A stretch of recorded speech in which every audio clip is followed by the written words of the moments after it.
My particular story was I started sending tapes to the WWE. I remember I picked up a magazine. It was like Pro Wrestling Illustrated or something like that, and it had the phone numbers and addresses for all the wrestling companies in the country, or most of them. Like, and it was the first couple pages was how to contact WWF and WCW, ECW, and then it was all these little indies underneath.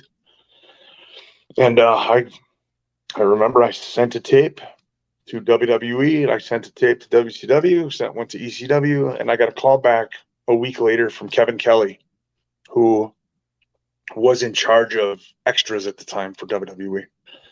And he's like, he brought me in for a match, and I ended up. I don't think the first time it was 2 days of work. It was Raw and SmackDown because Raw was on Monday, and then they would tape SmackDown on Tuesday. So I think it was Milwaukee and Chicago, and I didn't do anything. I just hung out and ate catering, and I believe I got to get in the ring at some point. It was just kind of roll around with some of the other local guys. Um, and then I just started. I kept in contact with him, and I kept sending tapes. And every time that I'd see they were in the area, I remember like I saw they were going to be in Cleveland and Detroit, and I reached out to him and I said, it's a drive for me, but I don't care. And he said, okay, if you want to do it, make the drive. And then I ended up driving to Cleveland by myself, and I worked S.A. Rios. That was my very first match that I had with WWE, as an extra, anyways. And then the next night, I went to Detroit, and I was an extra in a segment with, like, I was a cop. And then I remember my gun belt fell off at some point during the segment. And then, I just kept doing that.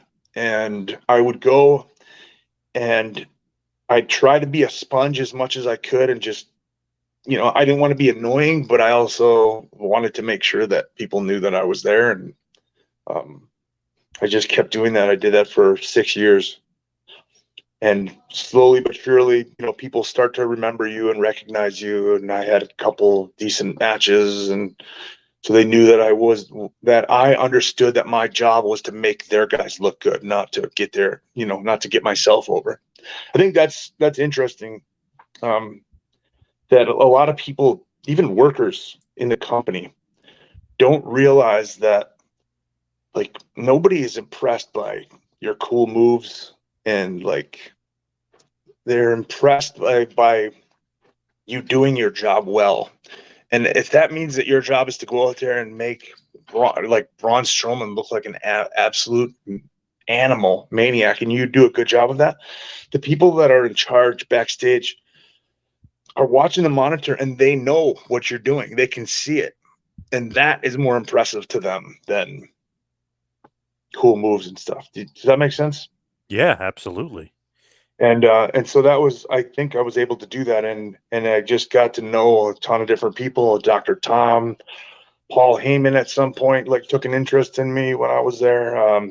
Tommy Dreamer, I got to know him. Then Davari got signed before I did, and he helped me out a lot. And Arn Anderson was also in my corner, and suddenly all those things just clicked into place at once, and it seemed like it took forever. And I remember the entire time, that entire 6 year process, I was like, I just want to be signed. I just want to be signed. And then when it took me that long, when I finally got there, I was so happy that it had taken me 6 years to do so. Just because of all that I had learned, that I felt, okay, I'm good. I'm where I need to be right now.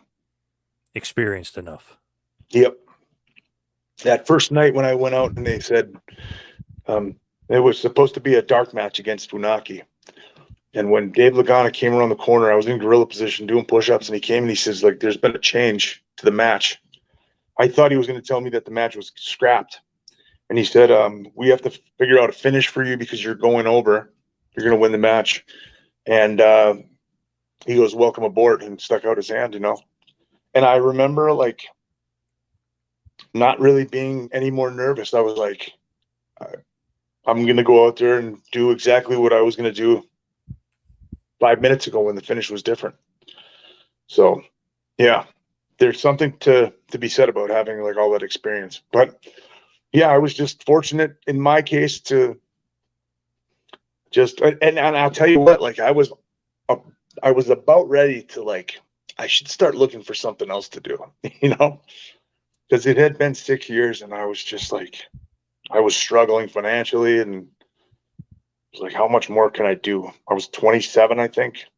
So One of those things you're like, wow, this might be the last straw for me. If it's not now, it's never, yeah. And I remember too, after I remember Davari called me up one day and he goes, hey, just be on the lookout, answer your phone, because WWE they're hiring right now. They're hiring some people. They just hired a bunch of people that were down at OVW. So they had hired a bunch of people that were in the amateur class at OVW. And he said, just sit tight. And I remember I waited all weekend, Friday, Saturday, Sunday, Monday, nothing, Tuesday, nothing. And I had told myself, if I don't hear anything by Wednesday, I'm going to call. And so I called. I remember I was on my lunch break. I called Tommy Dreamer and I said, hey, Tommy, this is Ken Anderson from Green Bay. And he would normally say, hello, Ken Anderson from Green Bay. I'm busy. I'll call you back. And then he never would call me back. Right. But my wife just fell down the stairs. You okay, hon? She's laughing. So, and he just said, he would normally say, I'm busy. I will call you back. And then he would never call me back. Yep.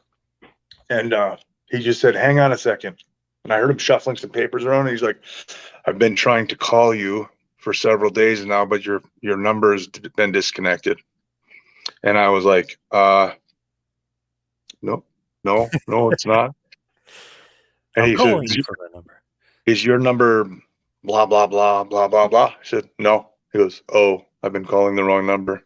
And he said, well, I'm glad you called because I was just about ready. Like he was giving me a couple more hours and then he was going to go on to the next person, but he was calling to tell me that I got a job. Wow. So Yeah. Dreamer was the guy. Dreamer was the guy at that point. At that point, yep. Thank you for watching the Hannibal TV. Please like this video if you enjoyed it and click the subscribe button to not miss any of our latest shoot interviews, match videos, or news updates. Follow us on Twitter at the Hannibal TV for instant updates.